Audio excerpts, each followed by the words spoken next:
जले ज्वाला स्थले ज्वाला ज्वाला पर्वत मस्तके त्रैलोकिनी व्यापिनी ज्वाला ज्वाला देवी नमोस्तुते कर्पूरगौरं करुणावतारम्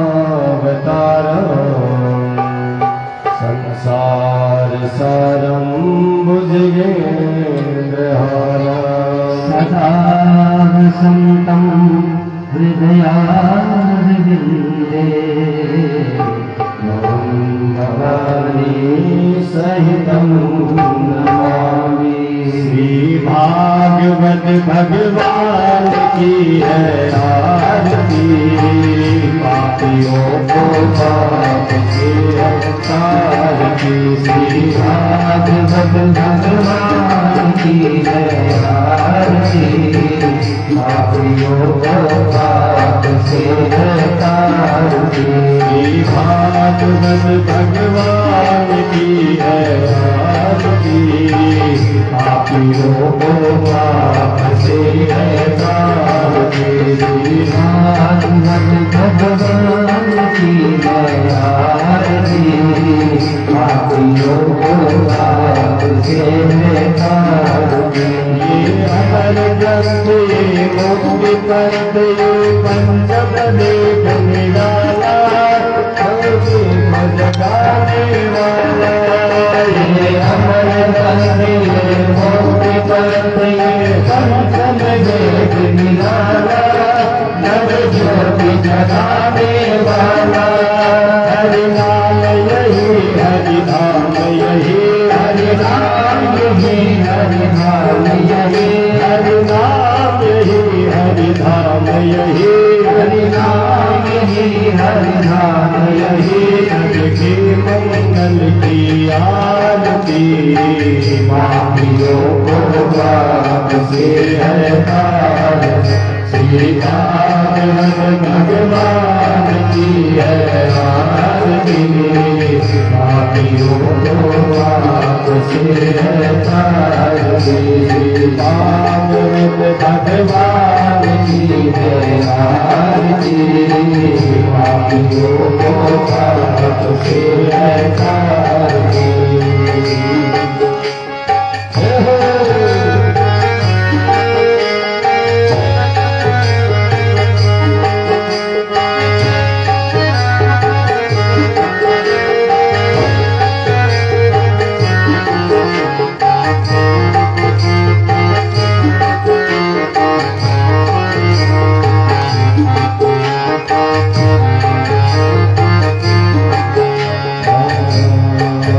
ये शांति के पावन पुनीत पापों को मिटाने वाला, हरि दर्श कराने वाला। ये शांति के पावन पुनीत पापों को मिटाने वाला, हरि दर्श कराने वाला। ये शांति के पावन पुनीत पापों को मिटाने वाला, हरि दर्श कराने वाला। ये शांति के पावन पुनीत पापों को मिटाने वाला, हरि दर्श कराने वाला। हरि नाम यह सुख करनी यह दुख हरनी, यह सुख करनी है दुख हरनी, यह सुख करनी यह दुख हरनी। यह सुख करनी है दुख हरनी। श्री मधुसूदन जी की आरती, पापियों को पाप से तारती। श्री भागवत भगवान की है आरती, पापियों को पाप से तारती। पापियों को पाप से तारती।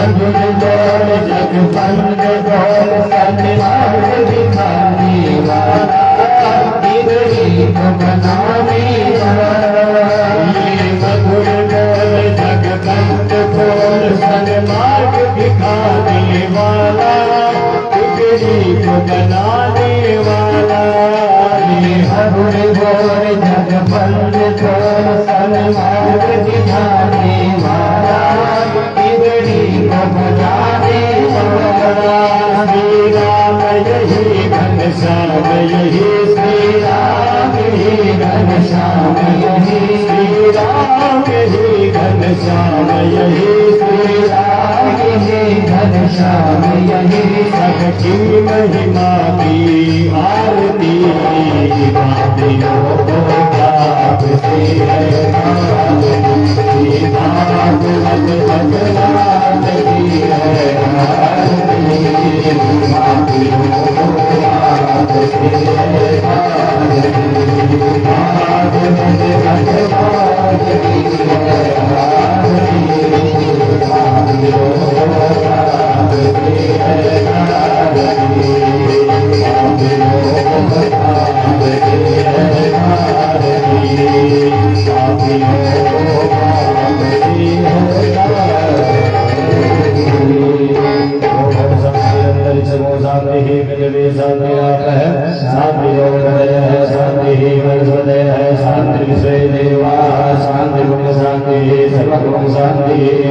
शांतिरेव शांति सामा शांति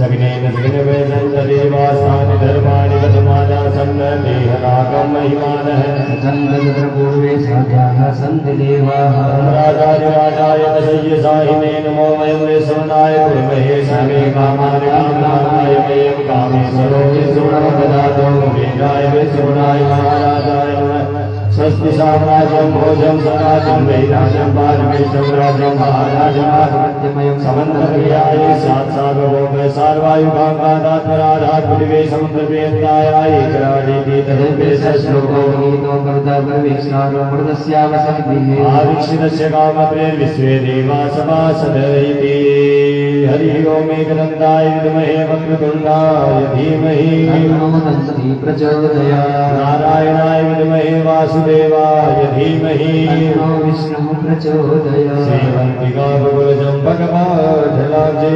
पुण्यादिगर्वी दर्शालपुष्पै बिल्वप्रभाल तुलसी दलमञ्जरी पूजयामि जगदीश्वर मे प्रसीद नाना सुगन्ध पुष्पाणि यथा कालो भवानि च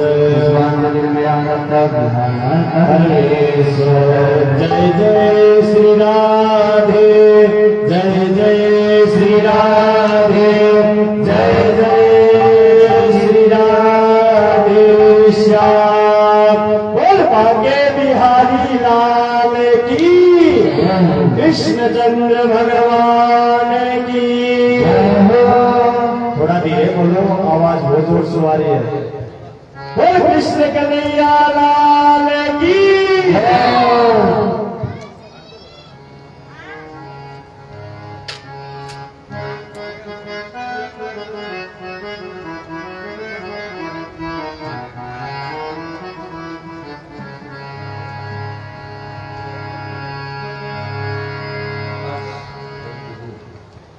बोलिए गणेश जी महाराज की जय हो सद्गुरुदेव भगवान की जय हो भक्तवत्सल भगवान की जय हो सावरिया सेठ की जय हो खाटू नरेश की जय हो रानी सत्यदादी की जय हो जीण माता की जय हो बालाजी महाराज की जय हो बाबा भूतनाथ की जय हो राधा गोविंद भगवान की जय हो श्री सुखदेव जी महाराज की जय हो श्रीमद् भागवत महापुराण की जय हो वर्णानामार्थसंधानां रसानां छन्दसामपि मंगलानां सकलकारो वंदे वाणी विनायके भक्त भक्ति भगवंत गुरु चतुर्नाम हुए इनके पद बंधन किए नासक दीन हरे यत्र यत्र रघुनाथ कीर्तनम् तत्र तत्र कृतमस्तकाञ्जलिं बाष्पवारी परिपूर्णलोचनं मारुति नमः राजशान्तकम् नमो ब्रह्मण्यदेवाय गो ब्राह्मणहिताय च जगद्विख्याय कृष्णाय गोविन्दाय नमो नमः करारविन्देन पदारविन्दं मुखारविन्दे निवेशयन्तं वटस्य पत्रस्य कुबेशयानं बालं कन्दं मनसा स्मरामि भजामि राधावरणेन्द्रनेत्रं स्मरामि राधां मधुरस्मितास्यां वदामि रागां करुणाभराणां ततोपमानस्ति गतिर्नथापि कृष्णचित्तस्थितो राधा राधाचित्तस्थितो हरिः जीवने नित्यं श्री राधा कृष्ण गतिर्नमः नीलांबरधरो राधा पीतांबरधरो हरि जीवने नित्यं राधा कृष्ण गतिर्नमः नमस्ते परमेशानि रासमण्डलवासिनि रासेश्वरी नमस्तेस्तु कृष्ण प्राणाधिके प्रिये नीलांबरधरो राधा पीतांबरधरो हरि जीवने नित्यं राधा कृष्ण गतिर्नमः त्वदीयं वस्तु गोविन्द तुभ्यमेव समर्पये तेजदाग्नि कमले रतिमे यज्ञसा स्तुतिम् मातुरी श्री राधिका पिता मेरे घनश्याम इन दोनों के चरणों में कोटि कोटि प्रणाम श्री राधे मेरी स्वामिनी तुम राधे खुदा जन्म जन्म मोहे दीजियो वृंदावन को राधा राधा रट कही भव व्याधा मिट जाए कोटि जन्म की आपदा राधा नाम लिए सुन जाए छवि ललित कमला कोटि समनवनील अंबरधारिणी शशिवदन कंज विलोचनी शिव चंद्रिका मुखहासिनी आनंद दन गोविंद दन मंदिर अनन्य निवासिनी घनश्याम घनहित चातकी घनश्याम घनहित मोरी जय जय श्री राधे जय जय श्री राधे जय जय श्री राधे श्याम। आज देरी हो गई लेकिन आपको तो मालूम है भगवान को जो है भोग और राग भजन कीर्तन यही ज्यादा प्रसिद्ध है। कुछ भी हो कीर्तन 10 मिनट का करते हैं आप सब तालियों के साथ, आप भी करें। बोल हरि हरि हरि हरि हरि बोल, ये सर्व मानव गोविंद बोल, ये सर्व मानव गोविंद बोल। बोल हरि हरि हरि हरि हरि बोल, बोल हरि हरि हरि हरि हरि बोल, ये सर्वमानव गोविंद बोल, ये सर्वमानव गोविंद बोल। कृष्ण गोविंद हरि मुरारी, श्री कृष्ण गोविंद हरि मुरारी, हे नाथ नारायण वासुदेव, हे नाथ नारायण वासुदेव।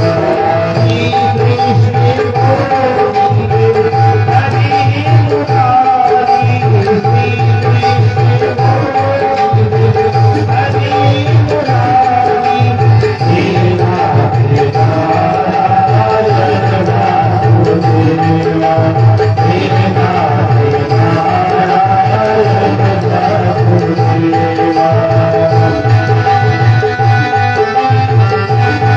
वासुदेव।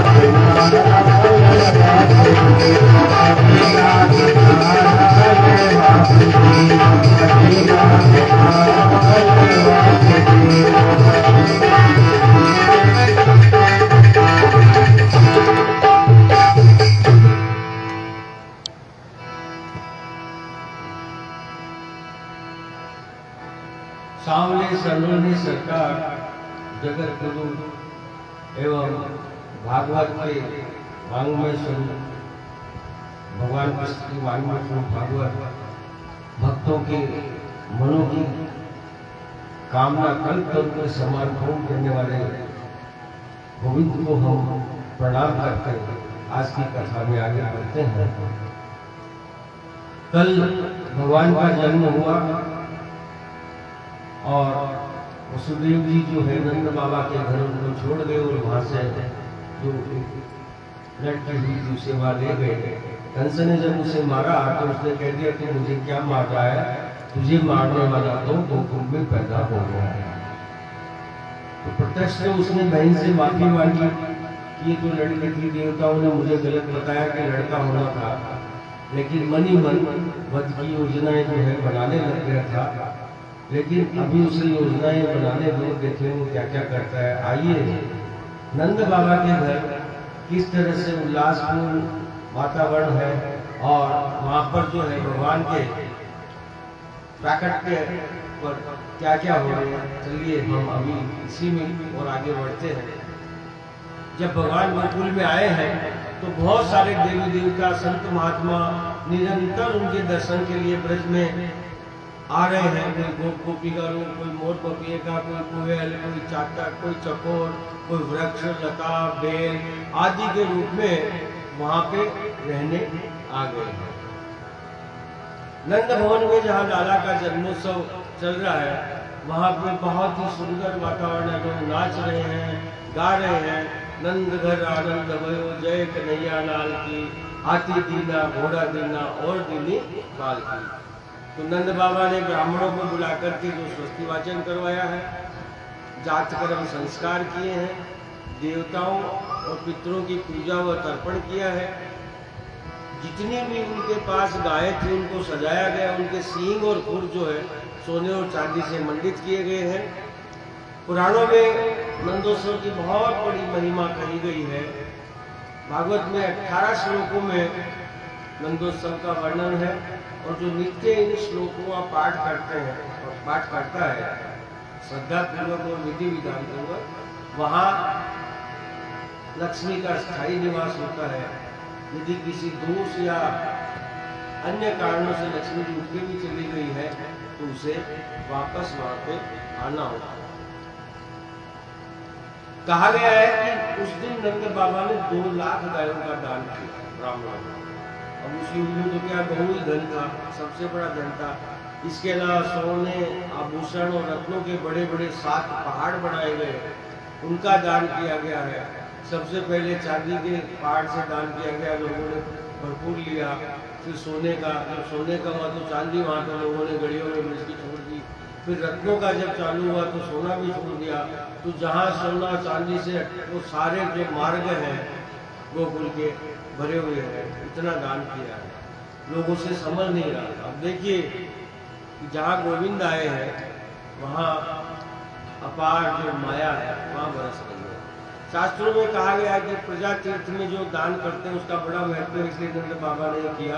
प्रजा तीर्थ क्या होता है, बच्चा पैदा होने से नाल छंदन क्रिया जब तक नहीं होती है उस अवधि को प्रजा तीर्थ कहते हैं। इसमें किए गए दान की बड़ी महत्ता है। ब्राह्मण जो है मधुर मधुर वाक्य बोल रहे हैं, बंदीजन गा रहे हैं, सभी लोग आनंद ले रहे हैं, ढोल नगाड़े बज रहे हैं, दुमदुमिया बज रही है, पूरा ब्रज सजाया गया है। ये अपन ने कल किए थे।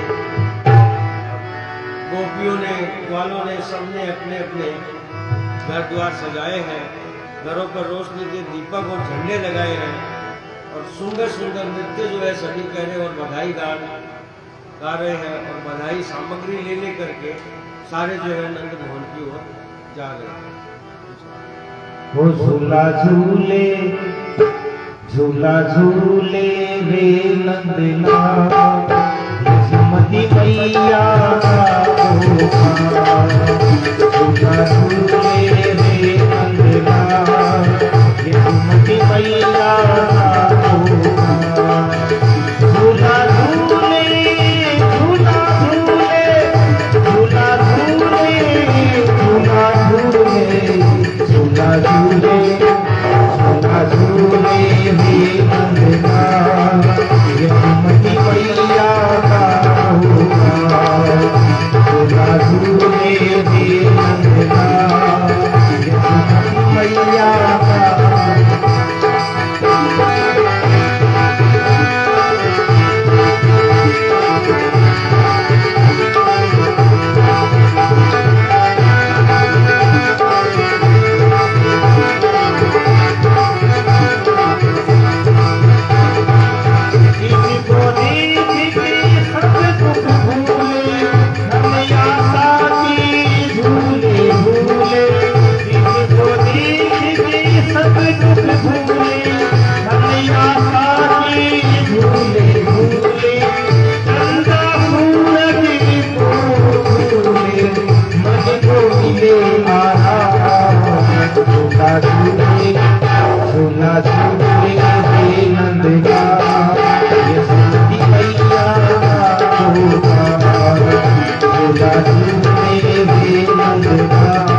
श्यामली मनोहर मनोहर एक मुस्कान रही अधरोहर इसके नए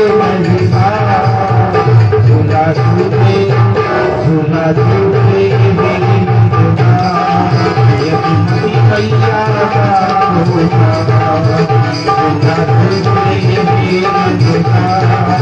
यमुनी मैया का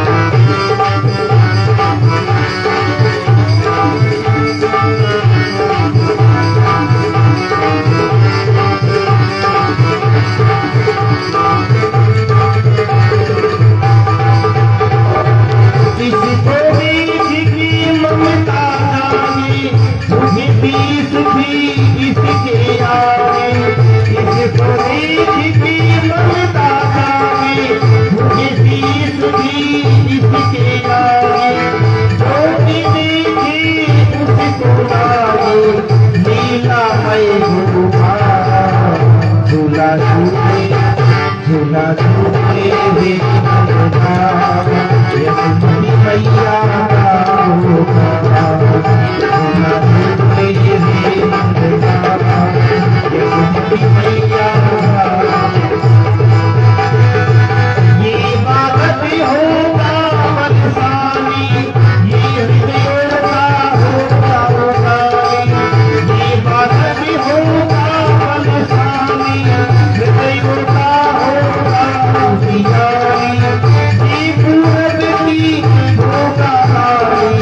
भारत माता झूला झूले झूला झूले हे मथुरा यमुनी मैया का झूला झूले हे मथुरा यमुनी मैया का झूला झूले हे मथुरा यमुनी मैया का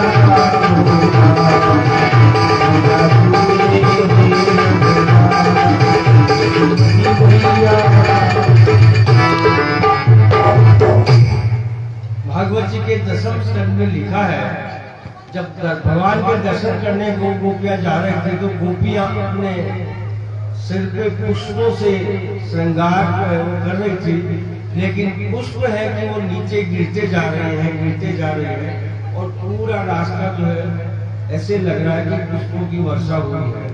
कुछ लोग कहते हैं कि अरे बाबा यहाँ इनके चरणन में क्यों गिर रहे हो, गिरना ही था तो नंद भवन जाके गिरते तो वहां कम से कम कान्हा जी के दर्शन तो होते। हरिशंकर जी लिखते हैं कि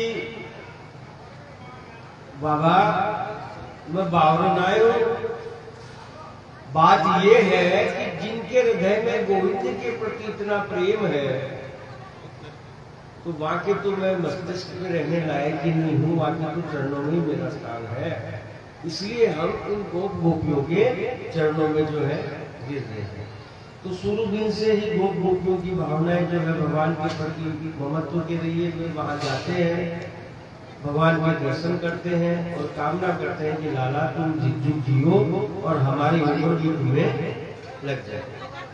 और नंद बाबा ने इस दिन बहुत दान किया है, जहां देखो वहां सोने चांदी जो है बिखरे पड़े हैं। चलिए मथुरा चलते हैं, जाकर कंस जो है भगवान को मारने की योजनाएं बना रहे हैं। वहां बैठे लोग कहते हैं कि एक बालक को मारना तो कोई इतनी बड़ी बात है नहीं, लेकिन वो कौन सा है इसकी पहचान किसी को नहीं है। तो पूतना वहां आती है कि मैं वहां जाऊंगी और अपने स्तनों में विष लगा के हर बच्चे को दूध पिला दूंगी और सबको जो है मैं मार दूंगा। वल्लभाचार्य जी महाराज कहते हैं कि पूतना का क्या मतलब, पवित्र पवित्र जीवात्माओं को जो खींचकर अपनी ओर ले जाए वो पूतना है, अर्थात अविद्या। जबकि ब्रजवासी क्या कहते हैं, नहीं नहीं, पूतना का अर्थ है जिसके आने के बाद पूत नहीं रहे वो पूतना, जो पूतों का नाश करे वो पूतना है। अब ये तो राक्षसी थी, कुरूप थी, सोचा इस वेश में तो मुझे कहीं पर भी प्रवेश मिलेगा नहीं, तो उसने बहुत ही सुंदर षोडशी का जो रूप धारण किया है। और सुखदेव जी महाराज जो है वो भी इसके रूप लावण्य से इतना प्रभावित हुआ है कि उन्होंने बहुत सुंदर वर्णन जो है पूतना का परिवर्तित रूप में किया है। फिर आगे कहते हैं कि कैसे भी काम से, क्रोध से, मोह से वो जा तो कहाँ रही है, भगवान के पास जा रही है। आधुनिक कपड़े पहने उसने और हाथ में एक कमल का फूल और एक सारंगी बजाते हुए हर घर जा रही है।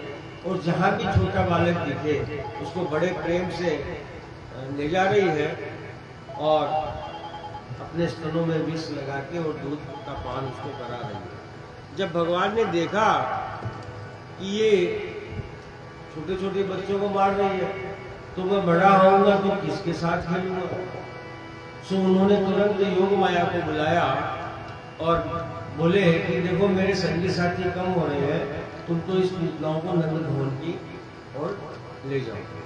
तो वहां पे वो सीधे ही नंद भवन की ओर ले जाते हैं। उस समय क्या था, जब वो ला रही है तो लाला जो है माँ यशोदा की गोद में दूध पी रहे थे।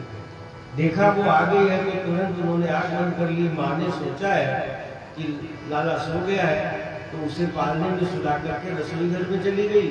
अब भगवान ने आंखें बंद कर ली तो फिर लोग कहते हैं भगवान ने जब पूतना ही तो आंखें बंद क्यों कर दी। एक तो कहते हैं आंखें बंद इसलिए करी क्योंकि उद्धार तो करना ही है, पर लोग कहेंगे क्यों किया, तो कहेंगे भैया हमारी तो आंखें बंद थी, किसका उद्धार हो आपको पहचान नहीं चाहिए और पूतना का उद्धार हो गया।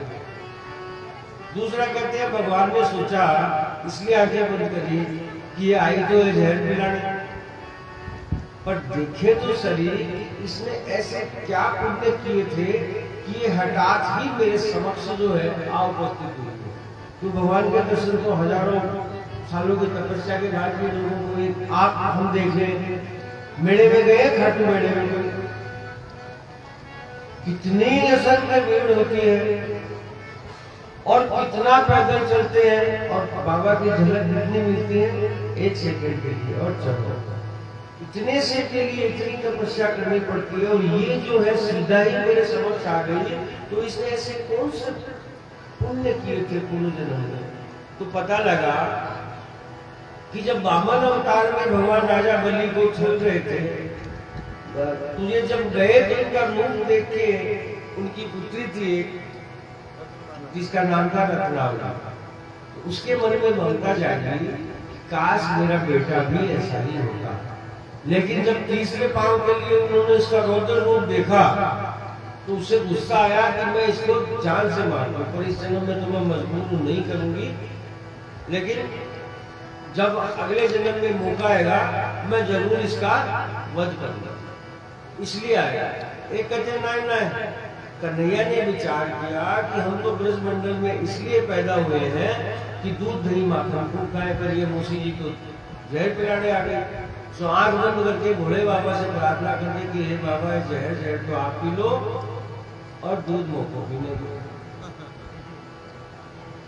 एक महात्मा कहते नहीं देखो जहर कड़वी दवा है, तो भगवान ने सोचा दूध पीना तो जहर भी पीना पड़ेगा, तो कड़वी दवा पीने के लिए भगवान ने आगे बंद कर ली। देखिए भगवान ने चिंतन किया था सोने का नाटक कि मैया छोड़ जाए, और विभिन्न लोगों ने क्या अपने भाव में इसको अभिव्यक्त किया है। सो भगवान उसका स्तनपान करने लगे। काफी देर हो गया, उसको तो जहर का 1-2 घूंट पिलाना होता था, लेकिन कन्हैया नहीं तो उसके स्तन जो है कस के पकड़ लिए और मुंह में छोड़े ही नहीं, पिए जाए। उसको तकलीफ होने लगी, बोले छोड़ दर्द से चिल्लाई। उसने कहा मौसी मैंने जिसको पकड़ लिया उसको मैं तो छोड़ू ना, तू चाहे जितना शोर मचा ले। तो वो फिर अपने वास्तविक और विकराल रूप में पूतना के रूप में आई और आसमान में भगवान को लेकर चली गई। भगवान ने वहां उसके प्राण पिए, उसके प्राण पखेरु उड़ गए और उसका विशाल जो शरीर था वो जमीन पर आके गिर गया। उपमा के रूप में लोग कहते हैं जहाँ उसका गरल गिरा वहाँ आगरा, जहाँ हाथ गिरा वो हाथरस और जहाँ गिरी गिरा वो अलीगढ़। इतना विशाल उसका शरीर था। नीचे गिरने से भयंकर आवाज हुई तो सबने सोचा रे क्या हुआ। सबने अपने अपने बच्चों को संभाला। माँ यशोदा ने देखा लाला तो है ही नहीं, तो सभी बाहर आए, देखा तो वो तो उनकी छाती पे बैठा, स्तनों पे पकड़े और लाला जी तो खेल रहे थे। उस समय नंद बाबा जो है वहां थे नहीं, मथुरा गए थे कर और पुत्र प्राप्ति, पुत्र होने की वैष्णव भेंट जो है वो देने गए। मैया ने लाला को लिया है, ब्राह्मणों के चरणों में दिया, गौमूत्र और यमुना जल से स्नान करवाया और भगवान से लाला के प्राणों की रक्षा की प्रार्थना की। जब बाबा वापस आ रहे थे देखा रे इतनी विशाल राक्षसी है, सबसे नजारा पूछा तो उसके अलग अलग टुकड़े किए गए, अलग अलग टुकड़े करके चारों दिशाओं में जो है उसको जलाया है। उसके पांव पश्चिम में और देह के दो भाग जो पूर्व और दक्षिण में और हाथ उत्तर की ओर रख के जलाया गया। ऐसा क्यों? क्योंकि डर रहता है राक्षसी शक्तियां हैं, अगर एक साथ जला दिया तो हो सकता है वापस पुनर्जीवित न हो जाए, इसलिए चार टुकड़े करके चार दिशाओं में उसे जलाया गया है। अब चिता में जब जलाते हैं तो भयंकर बदबू आती है और चारों दिशाओं में वो तो वहां जलाई है, लेकिन भगवान ने चूंकि कैसे भी हो उसने माँ का रोल सोचा था तो उन्होंने माँ का ही स्थान जो है पुतना को दिया है और उनके जो चिता है उससे दिव्य खुशबू जो है वहां आ रही है, गंध नहीं आती जो चिता में आता है। तो परीक्षित जी पूछते हैं कि हे गुरुदेव, भागवत में ये कथा क्यों लिखी गई? सुखदेव जी ने कहा जिन लोगों ने भगवान की लीला नहीं देखी वो लोग ये लीला सुन ले और आनंद ले ताकि उनके पाप नष्ट हो जाए। अब यहाँ पर माँ यशोदा घोषणा कर देती है कि भाई आज के बाद लाला को न तो बाहर निकालेंगे ना किसी को दिखाएंगे। इसी दौरान वहाँ पे भगवान शंकर भी दर्शन करने को आते हैं, लेकिन इनको बार बार में लौटा दिया जाता। आगे सुखदेव जी कहते हैं एक दिन यशोदा मैया ने देखा है कि लाला ने सोए सोए अपने आप करवट बदल लिया। जब बच्चा नया नया होता है तो हम नई नई गतिविधियां नोटिस करते हैं ना, वो लाला ने अपने आप करवट बदल ली। तो करवट बदलने का यहाँ उत्सव मनाया गया, बड़े बड़े लोग आए हैं, ब्रजवासी उत्सव में आने लगे और साथ में बाहर आने लगे। लाला भीतर थे, जो जो सामान भर रहा है लाला को खिसका रहे हैं, कमरे से बाहर चौक में लाए, चौक से बाहर, और उसके बाद इतना सामान हो गया कि घर के बाहर लाला का पालना जो है रख दिया गया। अब देखो आप, जिसके लिए सब कुछ हो रहा है उसी की परवाह नहीं। तो एक बैलगाड़ी थी, वहां पे उनका पालना रख दिया, उसके नीचे टांग दिया उसको। कन्हैया ने भी सोचा कि ये तो बहुत ही खराब हुआ। अब उस बैलगाड़ी में दूध दही के भांड रखे हुए थे, माखन भरा हुआ था, और वहीं पर सक्टासुर नाम का एक राक्षस आ गया, क्योंकि पूतना जब फैल हो गई तो उसने सक्टासुर को भेजा। अब कन्हैया खूब रोए, खूब चिल्लाए कि कोई ध्यान दे, किसी ने ध्यान नहीं दिया। फिर स्वयं में रोते रोते एक पांव चलाया और वो बैलगाड़ी जो आगे की हो गई, सारा दूध दही माखन गिर गया और वो सक्टासुर जो है उस बैलगाड़ी के नीचे करके मर गया। सक्टासुर मर गया पर घर का नुकसान भी खूब हुआ। अब भगवान ने प्रश्न कि भगवान ने घर का नुकसान क्यों किया? तो उन्होंने इसलिए किया क्योंकि वो शिक्षा देना चाहते थे कि अरे सारा उत्सव मेरे लिए हो रहा है और मेरी किसी को परवाह नहीं। एक छोटे से बालक को घर के बाहर छोड़ दिया। इससे भगवान गुस्सा हुए, सक्टासुर का वध किया और घर का नुकसान किया। फिर रोने लगे तो दौड़कर कोई मैया आई, पूछा क्या हुआ? गोपालों ने कहा मैया मैया इस लाला ने लात मार करके ये गाड़ी आगे गिरा दी, जो नीचे राक्षस मरा पड़ा है ना, इसको लाला ने मारा है। तो किसी को विश्वास नहीं हुआ, लेकिन जब राक्षस देखा तो सब समझ गए। फिर मैया लाला जी को अंदर ले जाती है। आज की कथाओं में लाला की बाल लीलाएं हैं, इनका भरपूर आनंद है। आज बाल लीलाओं का दिन है। एक दिन क्या हुआ, कन्हैया को माँ जो है मक्खन खिला रही थी, तो कन्हैया ने अचानक ही अपना वजन बढ़ाना शुरू कर दिया। गोद में बिठाया तो ऐसा लगा कि वजन लग रहा, तो माँ ने नीचे बिठा दिया और अपना काम करने के लिए चली गई। इधर कन्हैया ने फिर योग माया को बोला और कहा हमारी घूमने की इच्छा हो रही है। यहाँ भी आया था रात को बताना हुआ कि हमारी घूमने की इच्छा हो रही है और वो हमें ढूंढ रहा है, तो उसको इधर ले आओ। कल कन्हैया पैदा हो गए थे और तिरनावत जो है अंधड़ के रूप में यहाँ भी आया था ढूंढते ढूंढते, लेकिन उसको कुछ नहीं मिला और दर खोल दिए थे और सुबह वापस अपना मंच जो है तैयार हो गए। बोले इधर लाओ, अंधड़ के रूप में आ रहा है। और उसके क्रोध से सारा गोकुल जो है धूल दूषित हो रहा है, चारों ओर धूल ही धूल है। भैया ने सोचा पता नहीं क्या हो रहा है। अब वो तिरनावत को मौका देख करके भगवान को उठा करके ले गया और लेकर के मथुरा की ओर जाने लगा। तो भगवान ने उसका गला दबाया और गला दबा के धीरे धीरे अपना वजन जो है वो बढ़ाते लगे। राक्षस ने सोचा ये मैं किसी बच्चे को लाया हो या किसी पहाड़ में उठा के लाया हो। तो कान्हैया ने कहा मामा जी अंते मती सो गति, तुम्हारी मती पत्थर में आ गई, तो चलो आपको